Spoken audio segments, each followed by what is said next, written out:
Oh, thanks for that, Samantha.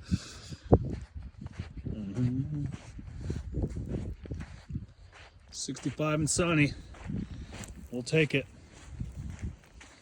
Just got the river skiff finally hit the water. Waiting on the sea deck to get all in. But I'd say it turned out pretty good. All 1/8 inch, 125, welded. Got a 25 quart cooler installed. Front dry hatch, light bar, trolling motor mount, bull bar welded on. The entire bottom's all 100% welded 1/8 inch with only 2 ribs going down the entire length of the boat. Runs about 35 with a 60/40 jet on it. Runs pretty good.